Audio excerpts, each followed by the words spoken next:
It was one of those Texas nights when the sky feels heavy, swollen with rain, and you can almost taste the storm before it breaks. I was sitting alone in my small living room, half watching the evening news, half listening to the wind rattling the porch windows. The smell of coffee still hung in the air when my phone rang on the table beside me. At first, I thought it might be another spam call. But then I saw the name flashing on the screen. Tyler. My grandson. 9 years old. It was almost 9:30. He never called this late. I picked up, smiling at the thought of his voice. But what came through froze me. His breathing was fast, trembling, and small. Grandma. Something's wrong with Dad. His voice cracked like a whisper, breaking in half. He's not smiling anymore. My heart dropped. I asked what he meant. If his father was sick. But there was a sound like something falling over. A faint thud. And then silence. I called his name again and again. But the line was dead. Outside, thunder rolled across the sky, and the rain started like it had been waiting for permission. I grabbed my purse, keys, and jacket and ran to the car. My hands were shaking so badly I dropped the keys twice before I got the door open. The drive to Ethan's house in North Austin took 40 minutes. But it felt like forever. The rain was coming down so hard the wipers could barely keep up. I could hardly see the road. Only the red taillights of other cars sliding through the storm like ghosts.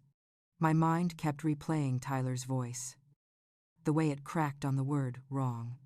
Ethan had always been the strong one. My firstborn. The one who carried too much responsibility too young.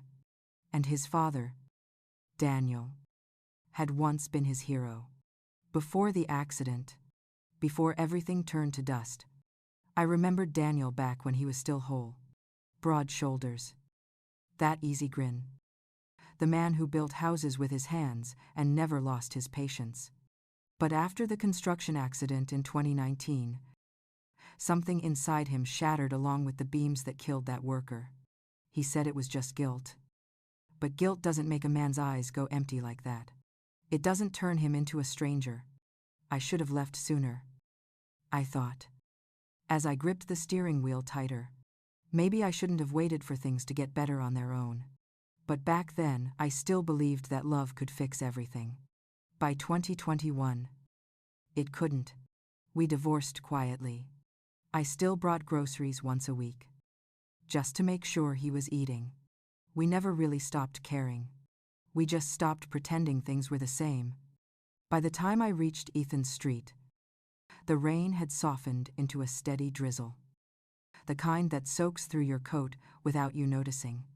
The house was dark except for a light flickering from the living room window. The front door was slightly open. I felt my throat tighten. I pushed it gently, calling out, "Ethan, Tyler." No answer. The air inside smelled like burnt coffee and wet wood. A lamp had fallen and shattered on the floor. I stepped carefully, my shoes squeaking against the hardwood. Then I heard it. A faint sound, like someone breathing fast, coming from the hallway closet. I pulled the door open, and there he was, Tyler, curled up between winter coats, his little face pale and damp with tears. "Grandma." He threw his arms around me, shaking. His whole body felt cold, like he'd been sitting there for hours. "It's okay, sweetheart," I whispered, brushing his hair from his forehead. "I'm here now. Where's your dad?" He pointed toward the living room, his eyes wide with fear. I walked in, my heart pounding so loud it drowned out the rain. Daniel was sitting on the couch, his elbows on his knees, staring at nothing. There was an empty pill bottle on the table beside him, and his hands were trembling. His lips moved, but the words were low, broken, like a prayer that had forgotten its God. "Daniel," I called softly. He didn't look up. When I stepped closer, He finally turned his head. His eyes looked like they belonged to someone else. There was no recognition. No warmth. Just that hollow gray look I had seen in war veterans and lost souls. "Maggie," he said at last. His voice hoarse. "You shouldn't be here." "Why?" "Daniel." "What happened? Where's Ethan?" He shook his head, rubbing his temples. "Don't trust anyone. They're watching us." His voice dropped to a whisper. "They know I know." I knelt beside him. "You're scaring me." "Who's watching us?" His fingers dug into his hair. His breathing uneven. "If I tell you, they'll come for you too." Thunder cracked again, and the lights flickered. Tyler whimpered from the hallway. I told him to stay put. But the poor boy was crying softly. Daniel's eyes darted toward the sound. "You brought him here," he said sharply. His tone turned sharp, almost accusing. "He's your grandson. Daniel, you called me here." "I didn't," he snapped. And for a moment, something wild passed over his face. Then he slumped back, his body shaking. I didn't mean to yell. "Maggie." I didn't. I noticed papers scattered on the floor by his feet. Invoices. Contracts. All torn. The header read Jenkins and Holbrook LLC. His old company. Some of the numbers were highlighted in red ink. $500,000 transferred to a name I didn't recognize. Paul Jenkins. The name rang in my head like an echo from another life. Ethan told me once that Paul had been Daniel's partner, the man who helped rebuild after the accident. But Daniel had stopped talking about him years ago. I gathered the papers while Daniel buried his face in his hands. His shoulders trembled. I thought he was crying. But then he said something that made my blood run cold. "If I tell them the truth, they'll destroy everything." "Who will?" "Daniel." He didn't answer. He just lifted his head and stared at the wall like he could see through it. Outside, a car pulled up. Headlights swept across the front windows. For a second, Daniel's face changed. His eyes widened. He whispered, "They're here." I ran to the window, but by the time I looked, the headlights were gone. Only rain and the sound of the wind in the trees. I turned back, but Daniel was already standing, unsteady on his feet. He reached for the table, his hand brushing the pill bottle.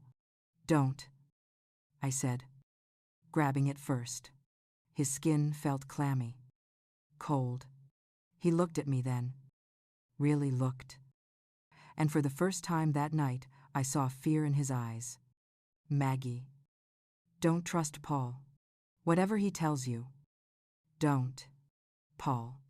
What did he do?" He swallowed hard, his voice breaking. "Just promise me you'll keep Tyler safe." "Promise me." I nodded, even though I didn't understand. He sat down again, breathing unevenly. His gaze lost somewhere far away. Tyler crept closer, clutching my sleeve. "Grandma," he whispered. "Is Dad going to die?"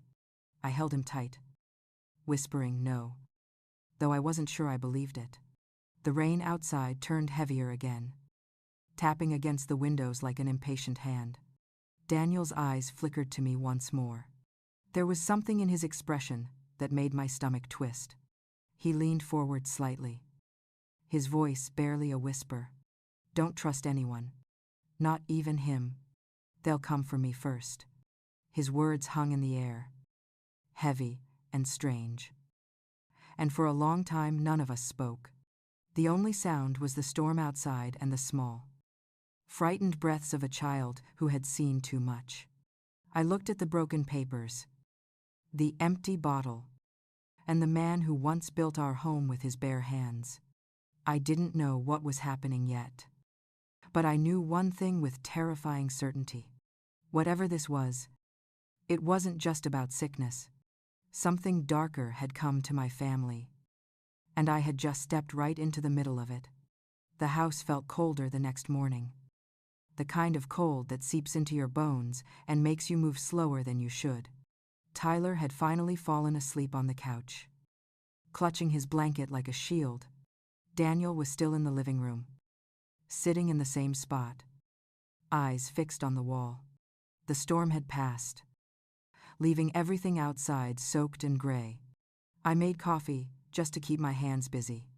The sound of the machine was the only sign of life in that silent house. I called Ethan while the first drops poured into the pot. He answered on the second ring, his voice groggy. I told him to come home right away. He didn't ask questions. 30 minutes later, I heard his car on the gravel. When he walked in, he looked more tired than I remembered. He went straight to his father. "Dad, what did you do?" Daniel didn't move. He didn't even look up. His hands were shaking slightly, resting on his knees. I could see the dark half-moons under his eyes, the hollow in his cheeks. Ethan crouched down in front of him. "Dad, talk to me. What's going on?" Daniel blinked slowly, as if trying to focus on who was in front of him. His voice came out hoarse. "You shouldn't have brought him here." I stepped in before Ethan could answer. He called me. "Daniel." He was scared. Daniel rubbed his face, muttering under his breath, "You shouldn't have come back." "Maggie, it's too late." Ethan turned to me, confused and angry. "What's he talking about?" I didn't have an answer. I handed Ethan the papers I had gathered from the floor the night before. He flipped through them, frowning. Half of them were company invoices. The rest were torn pieces of what looked like bank transfers. Ethan stopped at one page. His eyebrows lifted. "This is from the old company. Jenkins and Holbrook, LLC. He glanced at his father. "These were supposed to be closed years ago." Daniel's voice trembled. "You don't understand. Try me," Ethan said sharply. Daniel pushed himself up, his legs unsteady. He paced the room like a man trying to outrun his thoughts. "There are things you shouldn't dig up. Paul won't let me." "Paul Jenkins," I said quietly. The name seemed to suck the air right out of the room. Ethan turned toward me. "You knew about him." I hesitated. "He was your father's partner, wasn't he?" Daniel stopped pacing. His eyes darted to me, wild and frightened. "Don't say his name in this house." Ethan stood tall, arms crossed. "For God's sake." "Dad, he's not Voldemort." "What is this about money?" Daniel's hands trembled. He looked like he wanted to speak, but no words came. "Finally," he whispered. "It's not about money anymore." Before either of us could ask what he meant, he stumbled, catching himself on the edge of the table. The pill bottle rolled onto the floor. I grabbed it before Ethan could. It was empty. Ethan glared at me. "Has he been overdosing?" "He didn't overdose," I said. "He's been taking too many of these for too long." Daniel sank back onto the couch, breathing heavily. "You think I'm crazy. You all do." Ethan's voice softened. "I just want to understand." "Dad." Daniel leaned forward, staring at him. "You remember that night, the accident, the worker who died?" Ethan nodded slowly. "Yeah. I remember you barely talked for weeks." Daniel's jaw clenched. "They said it was my fault, that I missed the inspection. But I didn't. Paul changed the report." I froze. The words felt heavy, soaked with years of guilt. Ethan frowned. "If that's true, why didn't you say something?" Daniel laughed without humor. "Because I signed the papers. Because I let him. Because I was too scared to lose everything." Ethan looked at me like he was trying to decide whether to believe his father or walk away. I said quietly, "He's telling the truth. I saw the transfers." Ethan grabbed the papers again. $500,000 wired to Paul Jenkins 6 months after the accident. Why would you pay him? Daniel looked up sharply. I didn't. He paid me. For silence. The room went still. Even Tyler stirred on the couch. Half awake. As if the air itself had shifted. Ethan finally spoke. His voice tight. So what now? Are you saying he's blackmailing you? Daniel rubbed his temples. Not just me. Everyone who knows what happened. Before Ethan could reply, Tyler walked in, rubbing his eyes. Dad, are you mad at Grandma? Ethan knelt down and hugged him quickly. No. Buddy, go back to sleep. But the boy shook his head. I heard Grandpa last night. He said somebody would come for us. Ethan gave me a helpless look. Daniel's voice cracked from the couch. He's right. Paul won't stop until he knows what I've done with the rest of it. The rest of what? Daniel, I asked. He didn't answer. Just stared down at his hands. Ethan looked exhausted. He took his phone out. Typing something. I'm calling Dr. Lang. He needs help. Daniel snapped his head up. No doctors. No police. You'll make it worse. He pushed himself to his feet, gripping the back of the couch like it was the only thing keeping him upright. Ethan stepped forward. Calm but firm. You're scaring Tyler. Daniel's voice rose, hoarse and wild. You think I want this? You think I don't see what he's doing? Who? Dad, who is doing this to you? Daniel's eyes darted toward the window again. You'll see soon enough. His body sagged, and he sank back down, breathing hard. I could see tears shining in his eyes now, and for a second I saw the man I used to know. The one who fixed our leaky roof himself and made Tyler wooden toys for Christmas. Ethan rubbed his face. I'm taking Tyler to my place for a few days. Mom, you should come too. I looked at Daniel. He was staring at the papers again like they might bite him. No, I said quietly. I'll stay a little longer. Ethan hesitated but nodded. He gathered Tyler's things and left the house in silence. When the door shut, Daniel spoke again, almost to himself. He'll find it. He always does. What will he find? Daniel's eyes flickered to me. Empty, but pleading. Don't trust Paul. Don't trust what he says about me. Then he pressed a hand against his forehead, whispering words I couldn't make out. The sound of rain dripping from the gutters filled the silence. I picked up one of the torn pages from the floor and smoothed it out. There was an address printed at the top, one I didn't recognize. It wasn't the company's old office. It looked like a personal account statement. Daniel noticed what I was holding and grabbed it from my hand. His grip was surprisingly strong. You can't show that to anyone. Why? Daniel. He didn't answer. Just tore the paper in half and dropped it. I wanted to yell, to demand the truth. But the way he looked at me stopped me cold. It wasn't anger. It was terror. The clock on the wall ticked loudly. 1 second at a time. Outside, the sky began to clear. Thin light spilling through the blinds. Daniel's voice came again, barely more than a whisper. It's not over. Maggie. He's not done with us.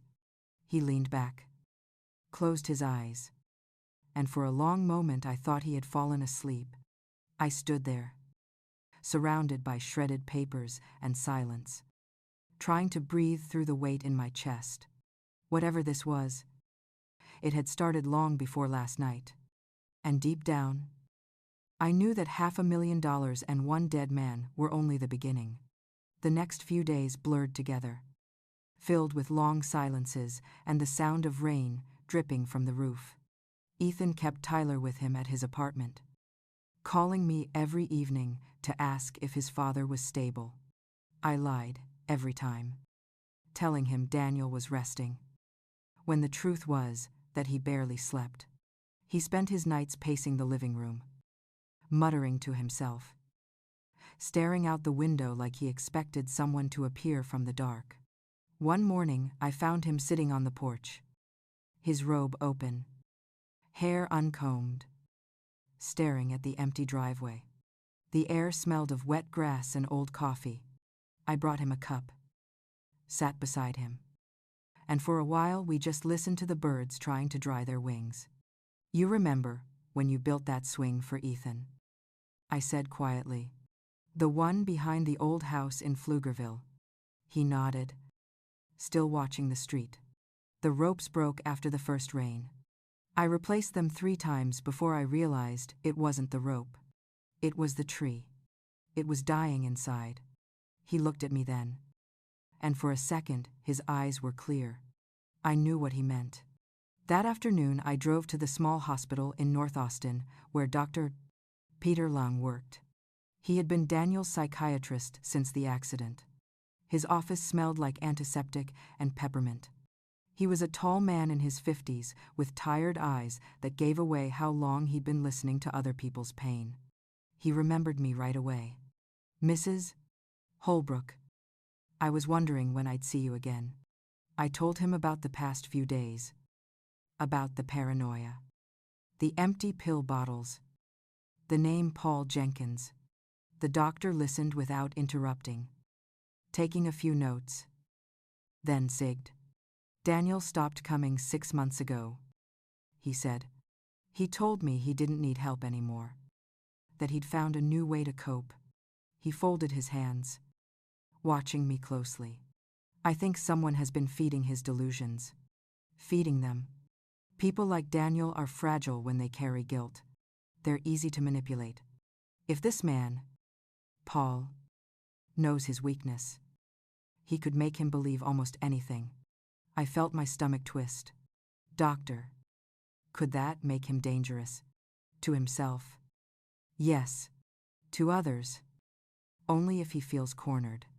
I thanked him and walked back to the car, the weight of his words pressing against my chest. Outside, the sky was a dull silver, heavy with another storm. On the drive home, I kept thinking about the accident in 2019. The news had called it a tragic failure of safety protocols. 1 worker killed, 2 injured. The company had paid the family a large settlement. After that, everything changed. Daniel quit working, and Paul Jenkins took over the remaining contracts. They said it was mutual, but I had always wondered. That night, I pulled out the old photo albums from the attic. Between faded Christmas pictures and birthday cakes, there was one from the grand opening of Jenkins and Holbrook Construction. Daniel and Paul stood side by side in front of a banner, both smiling, holding hard hats. Paul had his arm around Daniel's shoulder, grinning like a man who already knew he'd won. I stared at that photo for a long time before I picked up the phone and called Ethan. "Mom, what is it?" he asked. "You sound tired. Do you remember that accident back in 2019? I said. "Of course. I was there that day. I was interning for Dad. Remember?" His voice grew quiet. "I didn't realize you were on site. I was..." He hesitated. "It was raining that morning, too. Dad had been arguing with Paul about the materials. Paul wanted to save money on steel beams. Dad said no, that the new design wouldn't hold. Then the accident happened 2 days later." My throat tightened. "Why didn't you tell me?" "Because it didn't matter then," he said softly. "Everyone said it was just bad luck. But it did matter. It still does." Ethan sighed on the other end. "Mom, you're not going down that road again. Dad's sick. You need to focus on that." He hung up before I could answer. I sat there in the quiet, the photo still on my lap. Daniel had said Paul changed the report. Ethan said there was an argument about the beams. That didn't sound like bad luck to me. It sounded like a cover-up. The next day, I drove out to the old construction site in Leander, where the accident had happened. The place had been rebuilt years ago into a shopping center, but the skeleton of the old warehouse was still visible behind a fence. I parked by the curb and walked along the perimeter, my shoes crunching on gravel. The air smelled faintly of concrete dust and rain. There was a small memorial stone near the fence line. It read, "In memory of Miguel Alvarez, 1985, 2019. Someone had left fresh flowers there. I stood in front of it, remembering the face of the young man who used to wave at Daniel every morning before work. I whispered an apology I hadn't known I needed to say. When I got back home, Daniel was asleep on the couch, his breathing shallow but steady. The torn papers were still on the floor where I had left them.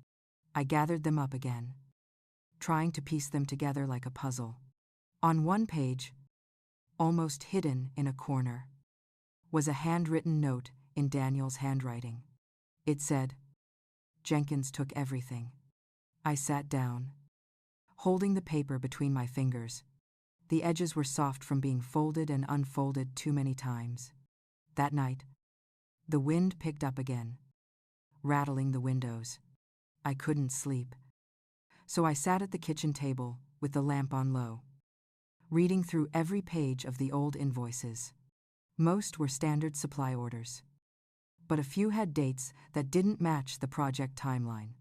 Some were signed not by Daniel but by someone named P. Jenkins. The signature looked rushed, careless. At around 2 in the morning, I heard Daniel moving in the hallway. He came into the kitchen, his face pale in the weak light. "You shouldn't dig through those," he said. I looked up at him. "You lied to me, Daniel. That accident wasn't your fault." He flinched like I had slapped him. "You don't know that." "Then tell me," I said quietly. He sank into the chair across from me. His hands trembled as he rubbed his eyes. Paul wanted to save money. He swapped the materials and changed the inspection report. I found out after the collapse. I confronted him. He offered me $500,000 to keep quiet. I took it. The confession hit me like a wave. Why? Daniel. He didn't look at me. Because if I didn't, he would have blamed it all on me anyway. The company, the debts, everything. And I couldn't drag you and the kids through that. I felt tears sting my eyes, but I didn't let them fall. "So you carried it for him?" I whispered. "All these years." He nodded once, slow and tired. I pushed the papers toward him. "These transfers prove what he did. We can show someone." "Daniel." He shook his head. "Not yet. Not until I know he doesn't have the originals." "The originals." He leaned closer, lowering his voice. "Paul kept copies. He said if I ever talked, he'd ruin Ethan's career. He's got friends in every bank and construction board from here to Dallas." I felt my stomach drop. Daniel looked at me then, eyes clear for the first time in weeks. "Promise me, Maggie. Don't tell anyone until I find those papers." Before I could answer, headlights swept across the living room wall. A car slowed outside, then moved on. Daniel's face drained of color. He whispered, "He's watching." I turned toward the window, but all I saw were taillights fading into the night. When I looked back, Daniel was gripping the table so hard his knuckles were white. He said in a voice so low I barely heard him, "I have to fix this before he does." I wanted to stop him, to ask what he meant, but he stood up and walked toward the hallway, his figure swallowed by shadow. I sat there listening to the echo of his footsteps until the house went silent again. Outside, the rain started to fall, soft at first, then harder, washing against the windows like a warning I was too late to hear. The next morning, the rain was still falling, thin and gray, a kind of drizzle that made the whole world feel smaller. Daniel was gone when I woke up. His car was still in the driveway, but his boots were missing from the porch. I called his name through the house, checked every room, and felt my stomach twist when I found the back door slightly open. I called Ethan right away. But he didn't pick up. I thought about calling the police. Then stopped. What would I even tell them? That my ex-husband, half crazed with guilt, might be chasing a ghost from 5 years ago. They'd file a report and forget it by noon. I made coffee and sat at the kitchen table, staring at the wet footprints on the floor. They led from the back door toward the garage. I followed them, heart thudding. Inside, the smell of oil and damp air hit me. The workbench was cluttered with old tools, screws, and scraps of paper. Something on the bench caught my eye. It was a small recorder, the kind kids used for school projects. Tyler's. I pressed play. There was static first, then a man's voice, deep and impatient. Paul's. I recognized it from years ago. That smooth drawl, pretending to sound friendly. If you don't finish your part, he said, I'll make sure you lose everything left of your name. Then Daniel's voice, weak and shaking. I did what you asked. It's over. Paul's reply came like a growl. It's not over until I say it's over. The recording ended there, replaced by faint breathing and the creak of a door. My hand was trembling as I put the recorder down. Tyler must have hidden it here. Probably after hearing them in the garage. The idea of my grandson listening to that kind of threat made my chest ache. I dialed Ethan again. And this time he answered. Mom. What's wrong? It's your father. He's gone. And I found something. Tyler's recorder. He caught Paul talking to him. Ethan cursed under his breath. I'm coming over. He arrived less than an hour later, wet from the rain, face tight with worry. I played the recording for him. His jaw clenched as he listened. So now we know, he said. Paul really was behind it. Yes. But your father's out there, probably trying to fix something he can't fix. Ethan rubbed his temples. I'll check the old company lot. Maybe he went there. No. I said quickly. Let me go. If he sees you, he'll think you called the police. Mom? Please. Let me handle this. He didn't like it. But he nodded. Be careful. And keep your phone on. After he left, I sat for a while, listening to the rain. Then I put on my coat and drove toward the outskirts of Austin, where the old warehouse still stood. Halfway there, my phone buzzed. It was a message from an unknown number. Stop digging or you'll regret it. I felt a chill run through me but kept driving. Whoever it was, they were watching. That only confirmed what I already knew. When I pulled up to the site, the gate was chained, but I could see fresh tire marks in the mud. I parked by the fence and climbed over, my shoes sinking into the soft ground. The air smelled of wet metal and rust. I found Daniel inside, standing near a collapsed beam, staring at the ground. His clothes were soaked through, his hands covered in dirt. Daniel, I said softly. What are you doing here? He didn't turn around. I had to see it again, he said. The place where it happened. I walked closer. There was a small memorial stone half buried under weeds. Someone had left flowers there recently. It wasn't your fault, I said. He shook his head. It was. I could have stopped him. You tried. He looked at me then, eyes red and hollow. You don't understand. I signed off on the changes. My signature is on every page. But Paul forced you. I said. You told me. He gave a bitter laugh. No one will care. The man with the pen always takes the fall. I stepped closer and put my hand on his arm. Then, let's make them care. He stared at me for a long time. Finally, he said. There's something else. The original reports. Paul still has them. If I can get those, Maybe the truth will matter. Where? He hesitated. His house. I think he keeps everything in his office. You can't just walk in there. He turned away. I don't have a choice. Before I could stop him, he walked off toward the fence. When we got back to my car, he stopped suddenly. Another vehicle was parked across the road, half hidden behind the trees. A dark SUV. Engine idling. I could see a figure inside. Daniel's face went pale. That's him. I put a hand on his arm. Get in the car. We drove off. My heart racing. Headlights reflecting off the wet pavement. I checked the mirror. But the SUV didn't follow. Daniel sat silently beside me, staring out the window. Back at the house, Ethan was waiting. He looked at his father, drenched and shaking, and said nothing. Instead, he turned to me. Did you find anything? I showed him the recorder. Tyler must have heard them here too. Ethan listened again, his face tightening. I'll send this to my friend Laura. She can clean up the audio. Maybe pull out more words.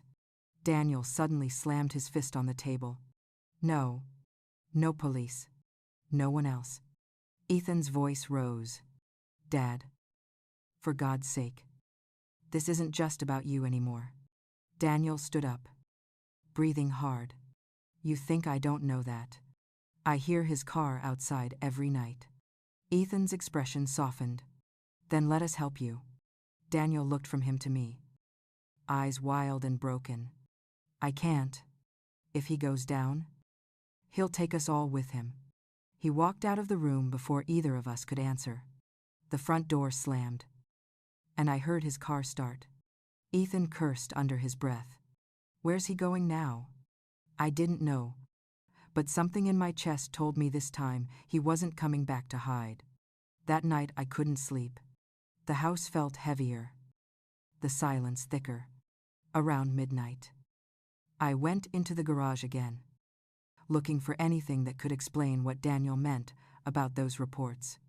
Among the mess of papers, I found an envelope wedged behind a stack of old tax files. Inside were copies of letters, all unsigned, typed on company stationery. Each one threatened to expose Daniel if he didn't keep paying. The last one was dated just a month ago. My phone buzzed again. Another message from the same unknown number. You were warned. I stared at it until the screen dimmed. Outside, thunder rolled far away, and the wind pushed against the garage door like something alive. When I turned back toward the house, I caught sight of movement in the driveway. A shadow crossing under the porch light. For a moment I thought it might be Daniel. But the shape was wrong. Too tall. Too still. I stood frozen until it vanished into the rain. The next morning I called Ethan again, my voice shaking. He said he'd come over after work, and to keep the doors locked until then. I sat at the kitchen table waiting. The recorder and the letters spread out in front of me.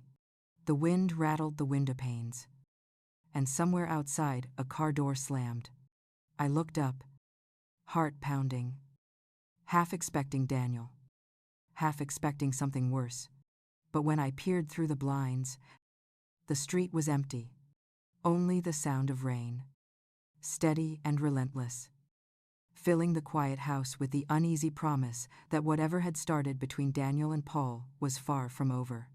I stayed by the window long after the street had gone still, watching the rain gather in the cracks of the driveway.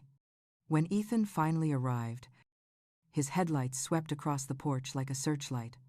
I met him at the door, clutching the envelope of letters in my hand. He stepped inside, shaking water from his hair. His expression changed the moment he saw my face. Mom, what happened? Someone was outside last night, I said. And these were in the garage. I handed him the letters. He flipped through them, his brow furrowing deeper with each page. Who wrote these? Paul, I said quietly. He's been blackmailing your father all these years. Ethan exhaled hard and leaned on the counter. We have to take this to the police. I shook my head. Daniel's terrified.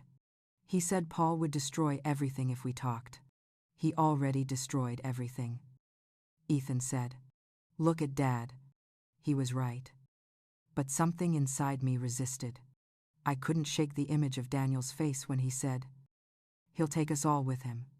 It wasn't just fear. It was certainty. Ethan dropped the letters onto the table and ran a hand through his hair. All right. Then we'll do it my way. I'll talk to Laura first. Laura was his friend. A digital analyst who sometimes helped the police clean audio files for evidence. I hesitated. Daniel won't like it. Then he doesn't have to know. Ethan said. We just need proof. He picked up the recorder, slipped it into his jacket pocket, and left before I could argue. The house felt emptier after he drove off.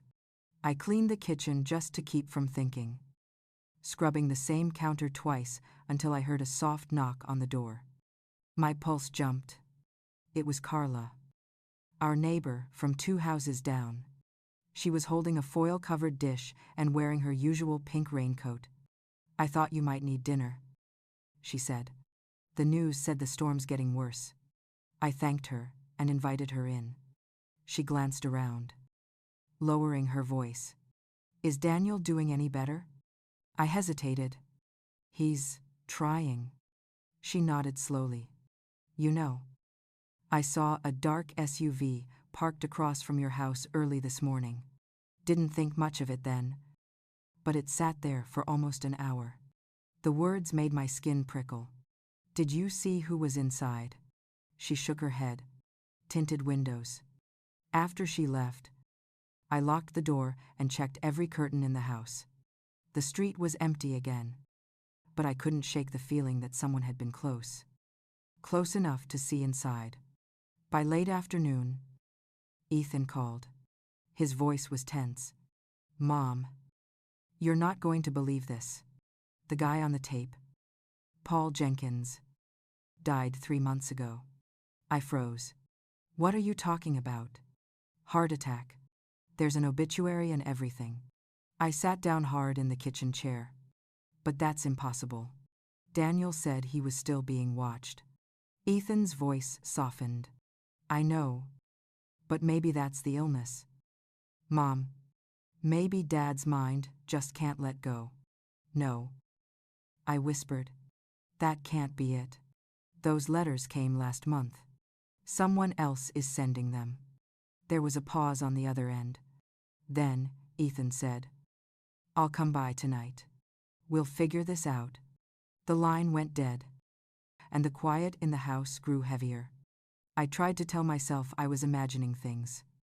But when the sun went down and the wind picked up, I heard a faint thud outside, like a car door closing. I turned off the lights and peeked through the blinds. The SUV was back.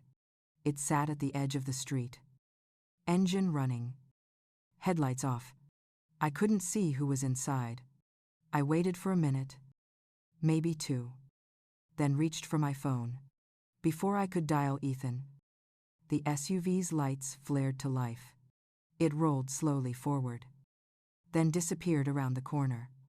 I stayed frozen for a long time, listening for another sound. When I finally sat down again, the house phone rang. I jumped, nearly knocking the coffee mug from the table. I picked up. A man's voice. Calm. Too calm. Mrs. Holbrook. My throat went dry. Who is this? You don't need to know my name, but you should stop looking into things that don't belong to you. I gripped the receiver tighter. What do you want? Just a reminder. Some truths aren't worth finding. The line went dead. I stood there, heart pounding, the dial tone humming in my ear. For a long time, I couldn't move. Then I grabbed my coat, keys, and the letters and went outside. I couldn't stay in that house another minute. I drove aimlessly at first, through the wet back roads toward the edge of town. until I realized where I was going. Paul Jenkins's property was about 15 minutes away. An old estate he'd bought after selling his company shares. I had been there once years ago for a company barbecue. The place was quiet when I pulled up.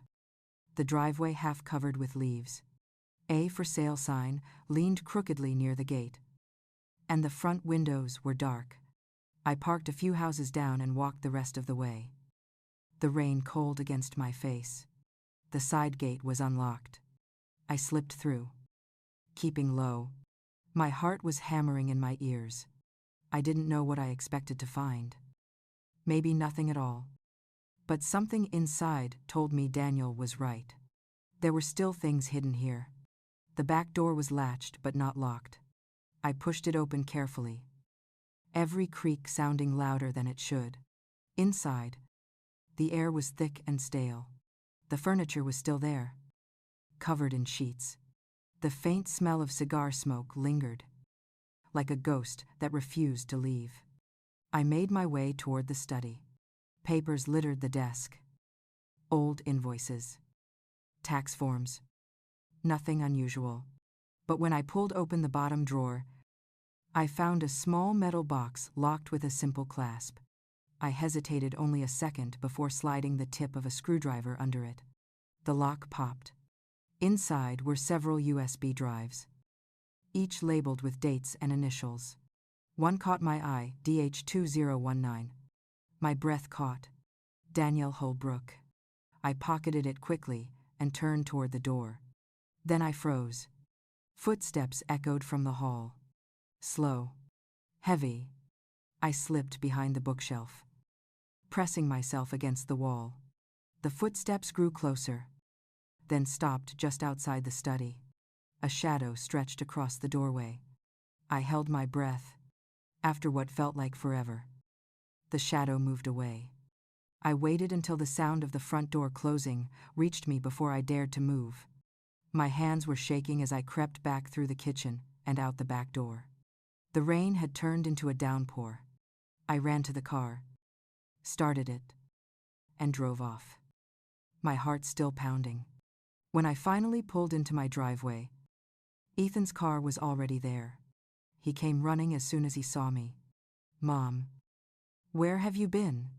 I couldn't answer. I just handed him the USB. "What is this?" "Paul kept records," I said, still catching my breath. "Everything he did to your father. It's on there." Ethan looked from me to the drive, his face pale. "Then we'll find out the truth once and for all."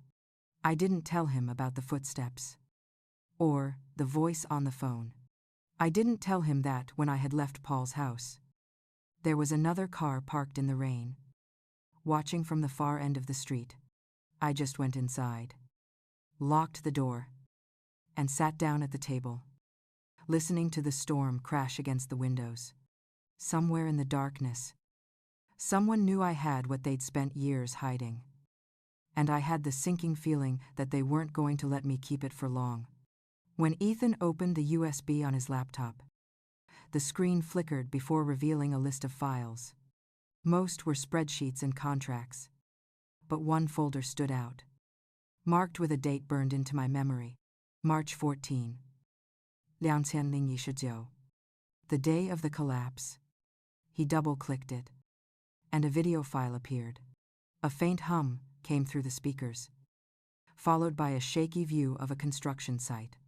The camera tilted down to show Paul Jenkins, in his white helmet and pressed shirt, arguing with another man I didn't recognize. Ethan turned up the volume. Paul's voice was unmistakable, smooth and sharp all at once. "If this inspection goes through, we're finished. Swap the beams and sign the damn form. I'll take care of the paperwork." The other man hesitated, then nodded. The video ended abruptly after a loud crash. Ethan leaned back, rubbing his jaw. "Jesus, this is it. This proves everything." I wanted to feel relief, but my chest only tightened. This wasn't justice yet. It was gasoline waiting for a spark. We backed up the files onto a flash drive and a portable hard drive. just in case. I slipped the smaller drive into my jacket pocket. Ethan looked at me. We'll go to the police first thing in the morning. I nodded, though something about his confidence made me uneasy. It was nearly midnight when he left, insisting I get some rest. I stayed in the kitchen, listening to the storm ease into a soft drizzle. The old house creaked in the damp air, a sound I'd heard my whole life, but tonight it felt different, like the walls were listening. When I finally went upstairs, I found Daniel's door slightly ajar. He was sitting on the edge of the bed, staring at the floor. "You went to his house, didn't you?" he said quietly. I hesitated, then stepped inside. "How did you know?" He smiled faintly, without looking up. "You always go where the truth hides. We found a video." I said, "It shows Paul. What he did." Daniel's head lifted slowly. "Then you have to destroy it." I froze. "What?" He stood, gripping the bedpost like it was the only thing keeping him upright. "You don't understand. There's someone else. Paul wasn't working alone." I waited, heart pounding. Daniel looked toward the window, his voice dropping to a whisper. "After Paul died, his brother came to see me. Said he was cleaning up Paul's mess. Said if I ever tried to expose anything, he'd make sure the same thing happened to me." I felt the blood drain from my face. "Why didn't you tell me this before?" "Because he has friends in the department." "Maggie. In the banks?" "You take this to the police. It disappears before it hits the desk. And then we disappear too." He moved closer, lowering his voice until I could barely hear him. "Let me handle this." "No. Daniel. You've been handling it alone for years. And look where that's gotten us." He flinched like I'd hit him, then turned away. "You don't know what I've done." He walked out before I could stop him. I stayed awake until dawn, every light on in the house.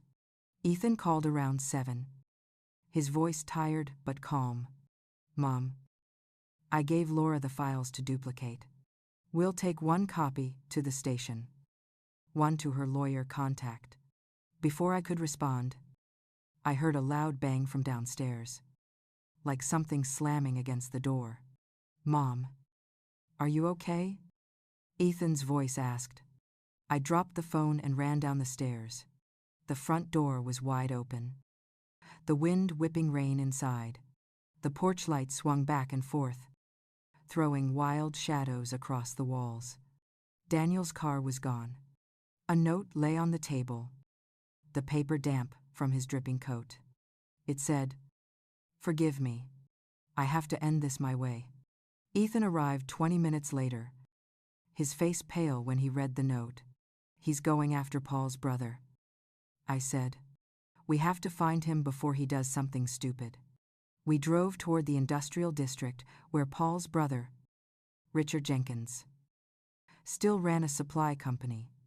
The clouds hung low and heavy.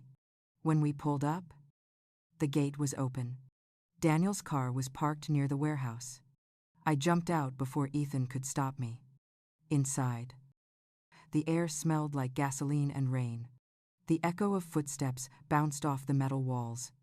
I followed the sound until I saw Daniel near the back, holding a small red can. "Daniel, stop." He turned, startled. His eyes were wet, his voice broken. "He killed Miguel. Paul signed the papers, but Richard ordered it. They cut corners to save $10,000. $10,000 for a life. You can't fix it this way," I said. He dropped the can, the liquid spreading across the concrete. I walked closer, hands raised. "Please. Daniel, come home. We'll fight this the right way." Before he could answer, another voice came from behind the shelves. "I wouldn't do that if I were you." A man stepped out, tall, broad-shouldered, face hidden under a cap. Richard Jenkins. He smiled like he was greeting an old friend. "You must be Maggie." I always wondered what kind of woman would stay by a man like him. Daniel's jaw tightened. This ends tonight. Richard chuckled. It already ended years ago. Daniel, you just haven't accepted it. He stepped closer, the click of his boots echoing. I did you a favor. That payout kept your family from starving. You should be thanking me. I moved between them, my heart pounding so hard it hurt. Stay back, I said. Richard's eyes flicked to me, cold and amused. Does he know you've been digging too? Ethan's voice rang out behind us. Everyone freeze. He'd slipped in through the side door, his phone in one hand. Already recording. Richard laughed. You think a little video changes anything? You don't have the power to touch me. Then his smile faded. A drop of gasoline fell from the can, hitting the concrete. He looked at it, then back at Daniel. You're crazier than your friend was. Daniel took a step forward, shaking his head. No, I'm just done being afraid. Before anyone could react, he pulled a lighter from his pocket and flicked it on. Ethan shouted, Dad. No. I lunged forward, knocking Daniel's hand just as the flame caught. The lighter clattered to the floor and went out against the wet concrete. Ethan grabbed Daniel's arm and pulled him back. Richard's face twisted, and he turned toward the exit. But Ethan stepped in front of him, holding up his phone. You're done, he said. Richard froze. For the first time, I saw a flicker of fear in his eyes. Police sirens wailed in the distance. Someone must have heard the shouting. Richard backed away slowly, muttering, You don't know who you're dealing with. Then he bolted through a side door. By the time the police arrived, he was gone. Daniel collapsed to his knees. Trembling, I held him, his breath hot against my shoulder. You did the right thing, I whispered. He shook his head. Not yet. Outside, the rain started again, washing the smell of gasoline from the air. The officers took statements while an ambulance checked Daniel's vitals. Ethan stood by the gate, talking quietly to one of the sergeants. When they finally let us go, the sun was beginning to break through the clouds. I thought of the video, the USB, the years of silence that had led us here.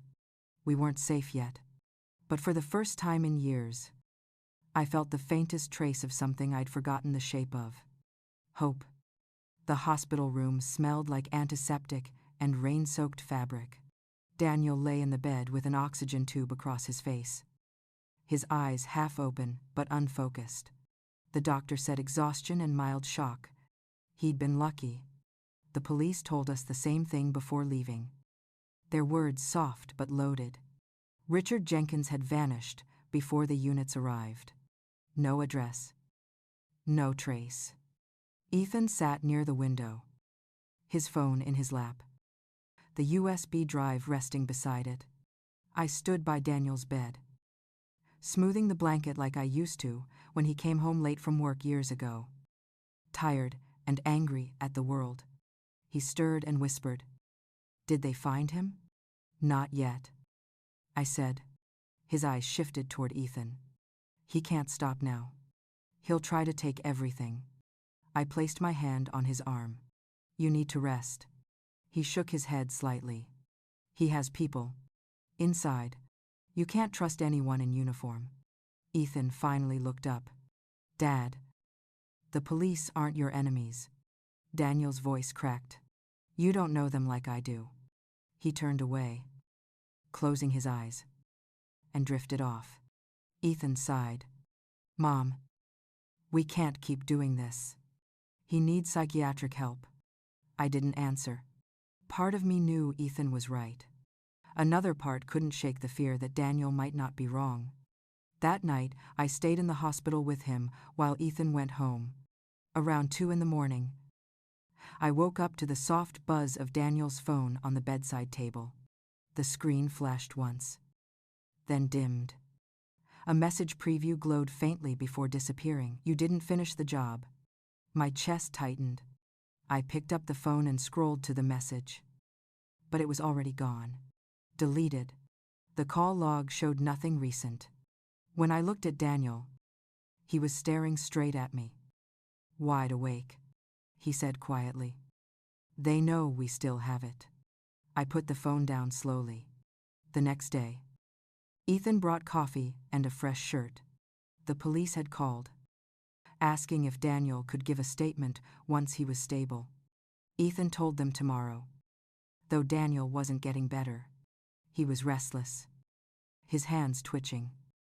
Eyes darting toward every sound in the hallway.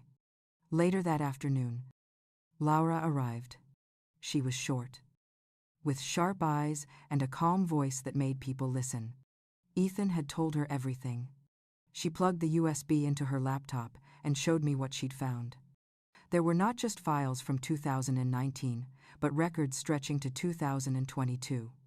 Transactions between Richard's company and several shell accounts. Some transfers went to city contractors, others to inspection offices. Laura scrolled through the pages, her face tight. This isn't just a cover-up. It's a network. Someone kept these alive long after Paul died. I felt my stomach twist. Then who's running it now? That's the thing, she said quietly. All the recent files were uploaded under an alias.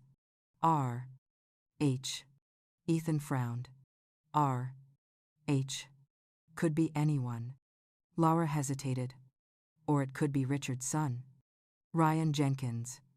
He took over his father's accounts last year. Daniel's eyes flicked open. He'd been listening. He's worse than the others, he whispered.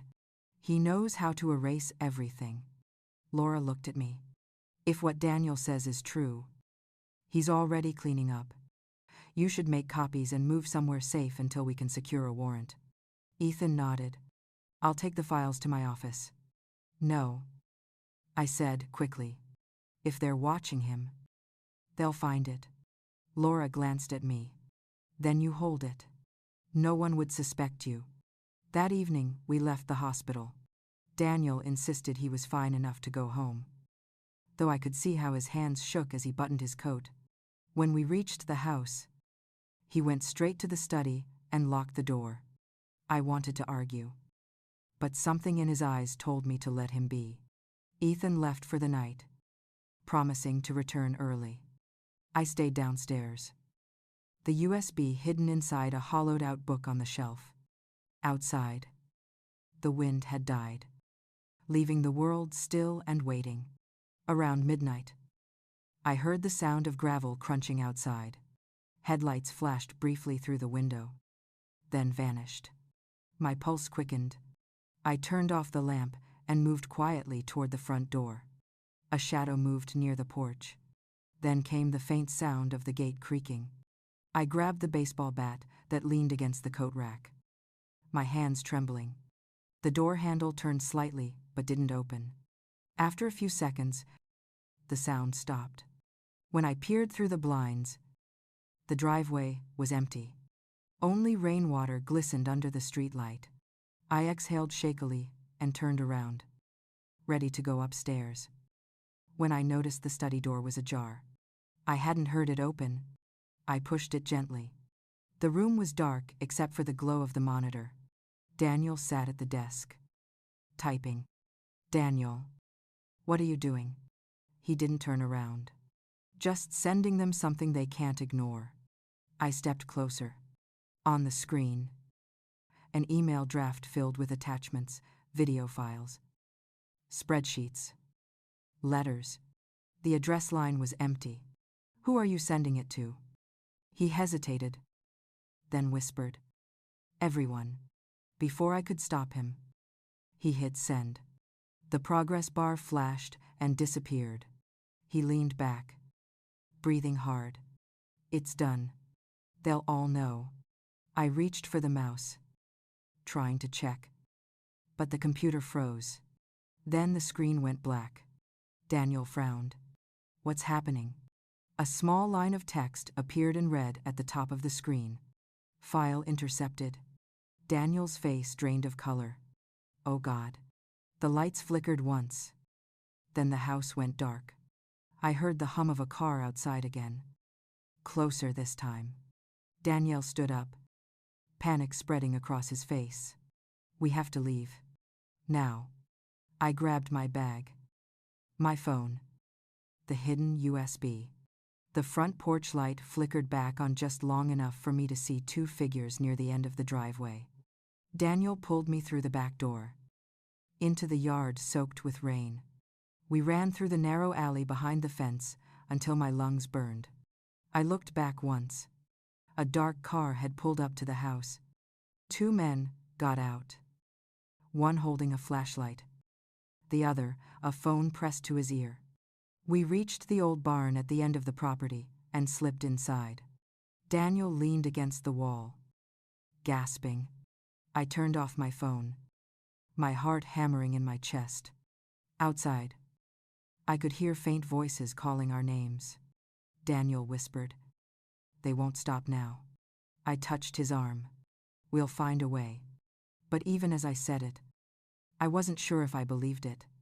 The rain outside had stopped, leaving only the sound of footsteps moving slowly through the mud.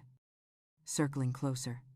Then, through the thin crack in the barn door, I saw the beam of a flashlight sweep across the yard, pausing right where our footprints ended. Daniel grabbed my hand, his eyes wide, and in that moment, I realized the truth he'd been trying to tell me all along. This wasn't just about guilt or revenge anymore. It was about survival. The light outside shifted across the barn wall. Moving closer, I held my breath, the air thick with the smell of hay and damp wood. Daniel's hand tightened around mine, trembling. For a moment, neither of us moved, waiting for the sound of footsteps to fade. Instead, they grew sharper, crunching through the gravel until they stopped just outside the door. I could hear two voices now, low but clear enough to make out pieces. One of them said, "Check inside." The other hesitated. "You sure it's them?"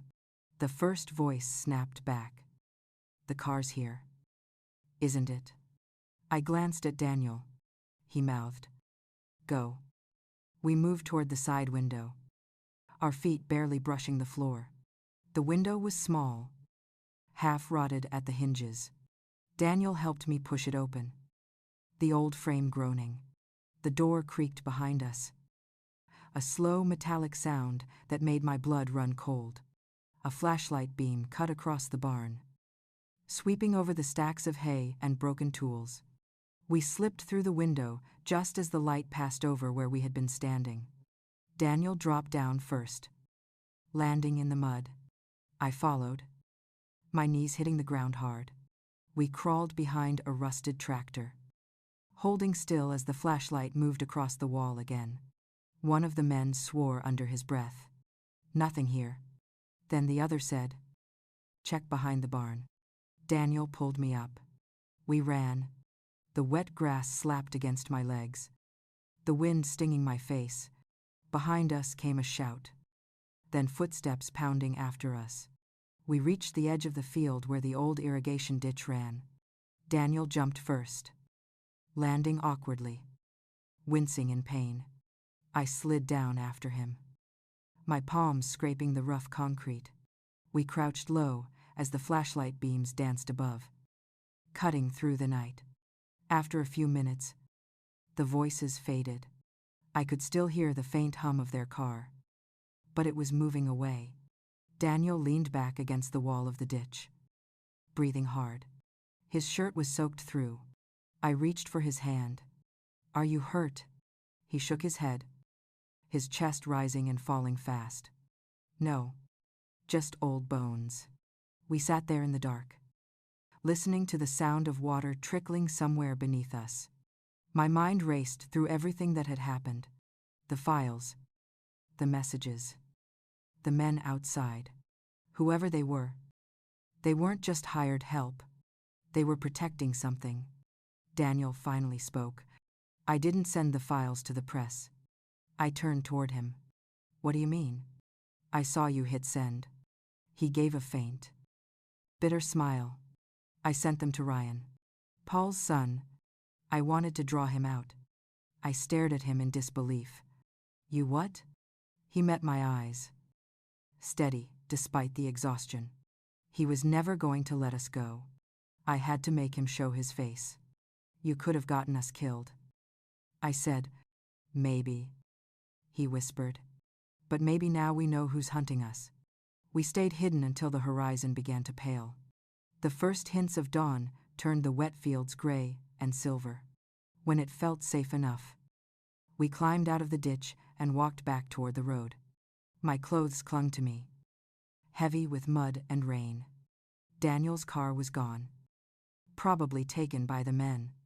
I used my phone to call Ethan. My hands shaking so badly, I almost dropped it. He answered on the second ring. Mom, where are you? I told him. And he was there in 20 minutes. His truck skidding to a stop on the shoulder. He jumped out, eyes wide when he saw us. What happened to you both? Daniel leaned against the side of the truck. Too tired to speak. They found the house. I said, we barely made it out. Ethan looked over his shoulder at the empty road. I'll call the police. No. Daniel croaked. They're part of it. Ethan clenched his jaw. Dad. Stop. You can't just accuse everyone. I touched Ethan's arm. He's right about one thing. Whoever they are, they're not finished. We drove to a motel on the edge of town. The kind with flickering signs and rooms that smelled of bleach. Ethan paid cash. Inside, Daniel sat heavily on the bed. His shoulders slumped. I handed him a towel. Then turned to Ethan. We need to get those files somewhere safe. Ethan nodded. I still have the backup Laura made. It's on her cloud server. Encrypted. Daniel looked up. Delete it. Ethan frowned. What? If they find it, they'll come for her too. Daniel said. Ethan hesitated, then shook his head. No. Dad, the only reason we're still alive is because she has it. Daniel didn't argue. He just leaned back, staring at the ceiling. I stepped outside for a moment, needing air. The morning sun had broken through, glinting off puddles in the parking lot. I could still see the mud on my shoes, streaked across the gravel. For the first time, I let myself shake. When I went back in, Ethan was pacing by the window, phone in hand. Laura says she can trace where the files were intercepted from, he said. She found an IP address linked to an office in Dallas. Daniel's voice was hoarse. Jenkins Industrial Holdings. Ethan looked at him. How do you know? Daniel's mouth tightened. Because that's where it started. Ethan stared at him for a moment, then grabbed his keys. I'm going there. I stepped in front of him. You can't just walk in. He looked at me, tired and furious. Mom. This ends now. I'm done running. Daniel pushed himself up from the bed. I'll go with you. No. I said sharply. You're barely standing. He smiled faintly. Then you'll have to stop me. For a second, none of us spoke. The sound of a passing truck filled the silence. Finally, Ethan sighed. Fine. But we go together. By the time we reached Dallas, the sun was high. The building was sleek and modern, all glass and steel. It looked nothing like the shadow it cast over our lives. We parked across the street. Ethan pulled out his phone, checking something Laura had sent him. The IP trace matched this address. Daniel wiped his palms on his jacket. He's in there. We crossed the street. The city noise swallowing our footsteps. Inside the lobby, the receptionist barely looked up. Ethan flashed his work ID from his own firm, pretending he had an appointment. She nodded and waved us through. We took the elevator to the third floor. The hall smelled of new carpet and printer ink. The office at the end had a nameplate that read Ryan H. Jenkins. Daniel's breath quickened. I reached for his arm. But he pulled free and pushed open the door. Ryan looked up from his desk. Startled. He was younger than I expected. Maybe mid-30s. Sharply dressed. His smile cool and practiced. "Daniel," he said, standing slowly. "I was wondering when you'd show up." Ethan stepped beside his father. "We know what you've done." Ryan laughed softly. "Done? You mean saved the company from bankruptcy, or kept your family from losing everything?" Daniel's voice was barely a whisper. "You killed a man." Ryan's smile faded. "You think that matters now?" He took a step closer, lowering his voice. "You have no idea how small you are in this." Ethan's jaw tightened. "We have the files." Ryan looked at him, amused. "You mean the ones I already copied?" My stomach turned. Ryan's eyes flicked toward me. "You should be proud of your son. Maggie. He's smart, but he doesn't understand that some debts never go away." Before anyone could speak, the door burst open behind us. 2 men in suits entered, one of them holding a badge. "FBI." Ryan froze. Ethan blinked. Startled, the taller agent stepped forward. "Ryan Hage. Jenkins. You're under arrest for fraud, conspiracy, and obstruction of justice." Ryan's calm shattered. "You can't be serious." The agent turned toward us. "Miss Holbrook. Mr. Holbrook. You might want to step outside." As they cuffed Ryan, Daniel's legs gave out. I caught his arm before he fell. Ethan stood beside us, silent, his face pale but steady. When we stepped into the hallway, Daniel whispered, "How?" Ethan looked at me. "Laura sent everything to the bureau this morning." She didn't wait. Daniel exhaled, the sound half relief, half disbelief. As the elevator doors closed, I caught one last glimpse of Ryan's face, his eyes burning with a promise I couldn't quite read. By the time we reached the lobby, I realized the danger wasn't over. Justice might have found him. But men like Ryan didn't fall alone. And deep down, I knew something darker was still coming. For a few seconds after the elevator doors closed, none of us spoke. The sound of the cables humming above us filled the silence. Daniel leaned against the wall, breathing shallowly, his face pale. Ethan stared straight ahead, lost in thought. I could still see Ryan's eyes in my mind. That sharp, burning glare that didn't belong to someone who'd given up. When we stepped out into the lobby, the air outside felt different, lighter, but charged, like the calm before another storm. Reporters had already started gathering near the entrance, cameras flashing as the FBI led Ryan out in handcuffs. The officers kept their voices calm, but I could hear the chaos brewing around them. Ethan guided his father through the crowd. "Come on, Dad. Let's get you home." Daniel nodded but didn't speak. His hands were trembling. We managed to reach the car without saying much. Once inside, the silence was thick again. Ethan finally broke it. "It's over. Dad. He's done." Daniel stared out the window, his reflection faint against the glass. "You don't understand. He's not the only one." Ethan sighed. "We've got the bureau now. They'll handle it." Daniel shook his head. "They don't know what's buried." I glanced at him. "What do you mean?" He turned toward me, his eyes hollow. "The contracts. They weren't just about the construction site.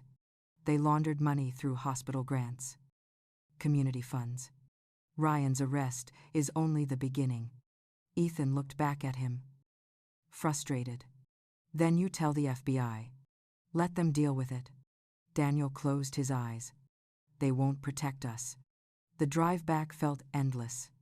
The highway stretched ahead, the sun low and orange on the horizon. Every few minutes, I glanced in the mirror, half expecting headlights following us. But the road stayed empty. When we reached home, the house looked smaller than I remembered. The siding still carried streaks from the storm. Daniel hesitated before getting out, as if crossing that threshold meant something final. Inside, the air smelled faintly of damp wood and smoke. Ethan dropped his keys on the table. "I'll call Laura," he said. "She should know what's happening." Daniel sank into a chair. His hands rested flat on the table, knuckles white. "I'm sorry," he murmured. "For what?" I asked. "For dragging you into this. For not stopping it when I could." I shook my head. "You tried." He smiled weakly. "No. Maggie. I survived. That's not the same thing." Before I could respond, Ethan's phone buzzed. He frowned, reading the message. "Laura says Ryan's lawyer filed a motion within an hour of his arrest. They're claiming mental coercion and falsified evidence." I felt my chest tighten. "Already?" Ethan nodded. "He'll try to bury it in legal noise." Daniel's expression didn't change. He won't stop until someone silences him. That night, none of us slept. Ethan stayed in the living room, laptop open, tracking updates from Laura. Daniel wandered the house like he was looking for something. I made tea just to keep my hands busy. Around midnight, the phone rang. I picked it up. A man's voice spoke softly, calm but wrong. "You should have stayed quiet." I froze. "Who is this?" The line clicked dead. Ethan looked up when he saw my face. "What is it?" They called again. He took the phone, checking the screen. But there was no caller ID, just an unknown number. He exhaled sharply. "We'll change the line tomorrow." Daniel had come to the doorway, his face unreadable. "It's him," he said. "Ryan's in custody." Ethan snapped. Daniel shook his head slowly. "Not him. The one behind him." The power flickered once, then again. Ethan cursed under his breath and grabbed a flashlight. The rain had started up outside, faint but steady. I stood by the window, watching the tree branches sway. Somewhere in the distance, "It's a siren," wailed. Ethan came back from the kitchen. "The router's out too. Probably the storm." Daniel was staring at the front door. "No," he said quietly. "It's not the storm." The words barely left his mouth before a loud thud echoed outside. Ethan grabbed the bat from the coat rack. I reached for the phone again, but the line was dead. We moved carefully toward the living room. Through the window, I could see a dark shape near the driveway, the outline of a man, standing still in the rain. Daniel whispered. "It's a warning." Ethan opened the door before I could stop him. "Hey, get out of here." The figure didn't move. Then, slowly, it turned and walked toward the end of the street. The rain blurred everything until it disappeared into the night. We stood there, the sound of water dripping from the porch roof filling the silence. Ethan shut the door hard. "Enough of this. I'm calling the FBI directly." Daniel didn't argue this time. He just sat back down, looking smaller than ever. By morning, an agent named Carter showed up. He was middle-aged, polite, with the kind of calm that made you believe he'd seen worse. He listened carefully as Ethan explained the call and the man outside. "We'll increase surveillance on your property," he said. "Ryan Jenkins has associates, but we've frozen his accounts and seized his communications. He can't reach you now." Daniel looked up. "And if he already did?" The agent's eyes flicked toward him. "Then we'll make sure it stops." After he left, Ethan finally looked at me. "Maybe now we can breathe." But I couldn't. Something about the agent's tone lingered. Too measured, too rehearsed. That evening, I went through Daniel's desk drawers again. searching for anything he might still be hiding. Near the back, under a pile of insurance forms, I found an envelope with a note in Daniel's handwriting. It said simply, "In case I don't make it." Inside was a small flash drive. When I plugged it into the laptop, a single document opened. It was a letter addressed to Ethan. "Son, if you're reading this." Then the truth caught up with me. I tried to fix it my way. "But you need to know the money wasn't just from Paul.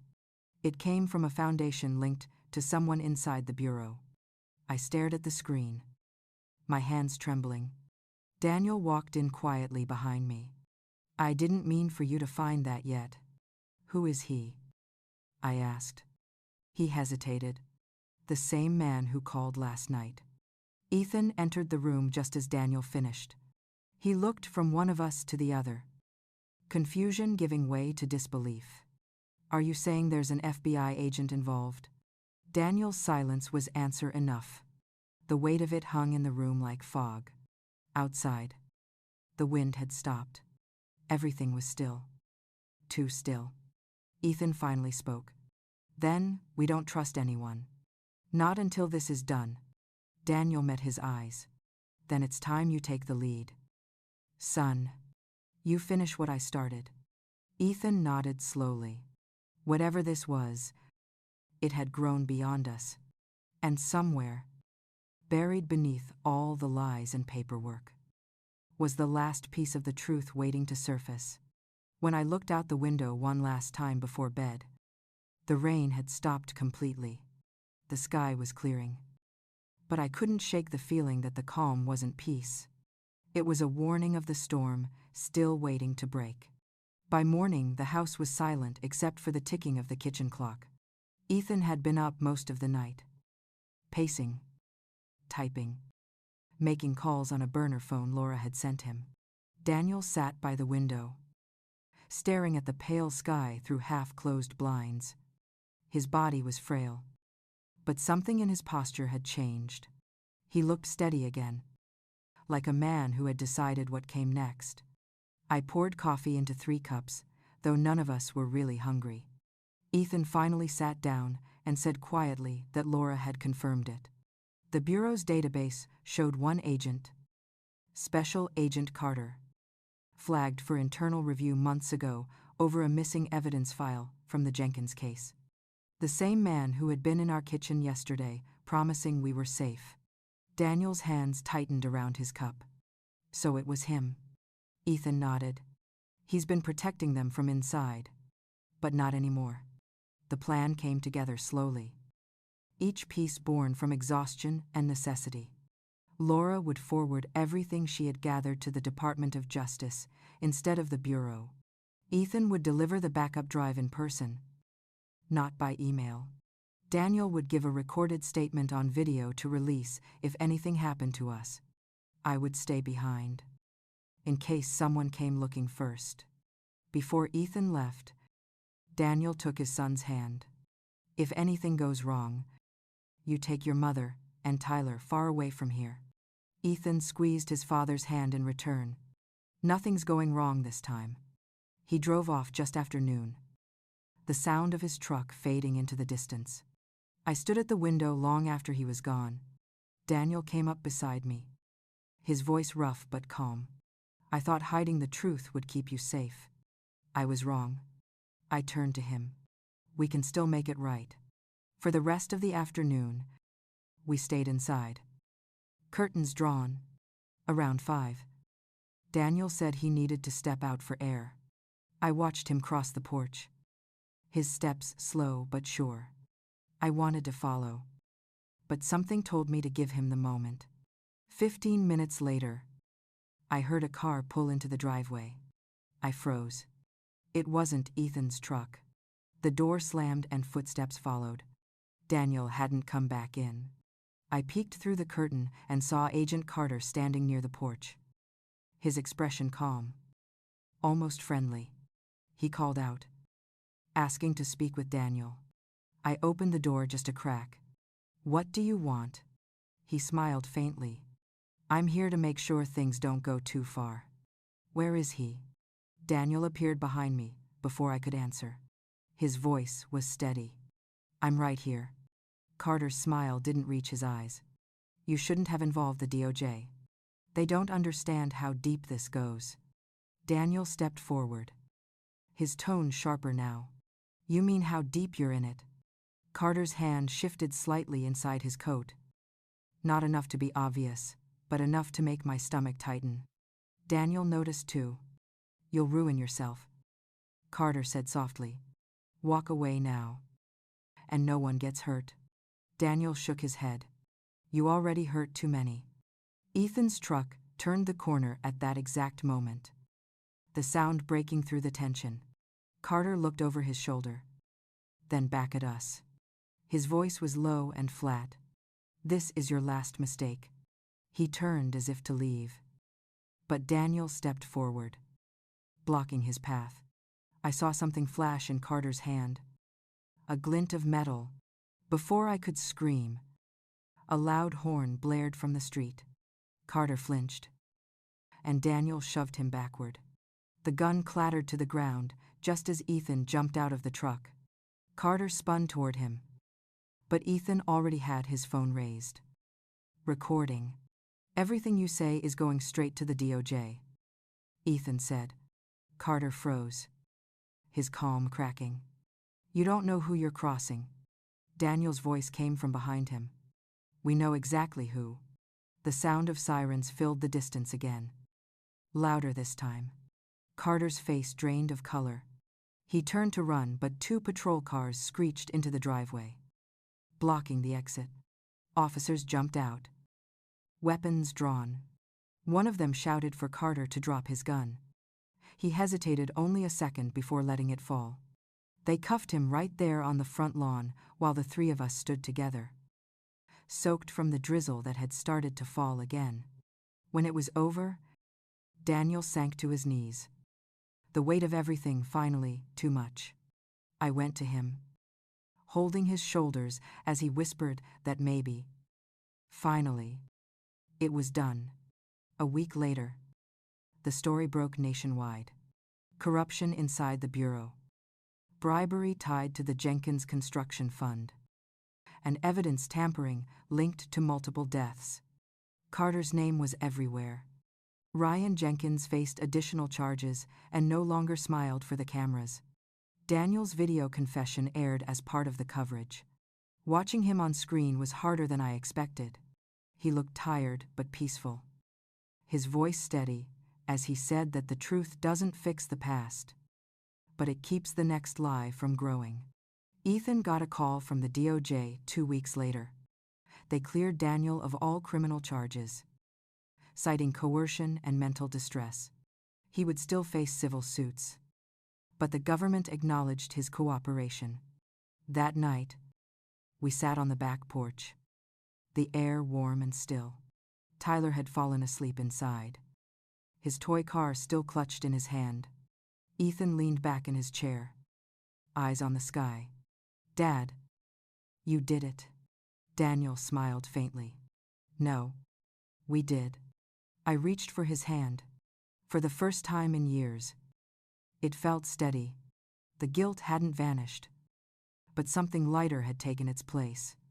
In the weeks that followed, we rebuilt in small ways. I went back to my garden. Ethan returned to work, and Daniel started therapy again. The past was still there, but it no longer lived in every corner of the house. One morning, I found Daniel sitting on the porch swing, sunlight spilling across his face. He was holding a photo of Miguel Alvarez, the worker who had died in the collapse. He said quietly that he'd written to Miguel's family. They deserved the truth too. Later that evening, Tyler asked if Grandpa was better now. Daniel smiled and said he was getting there. As for me, I still wake some nights when the rain starts, thinking of that barn, that flashlight cutting through the dark. But then I hear Ethan's voice from down the hall, or Daniel's soft snore. And I know the worst is behind us. The past took a lot from us, but it also gave us back something we hadn't had in years. the chance to forgive, and to keep living. If you've made it this far with me, maybe you understand that some stories aren't about heroes or villains, but about the quiet fight to tell the truth, no matter how much it hurts. Tell me in the comments if you believe redemption is possible after a life of mistakes. And if you want to hear more stories like this one, stay close, because the truth always finds a way to come home.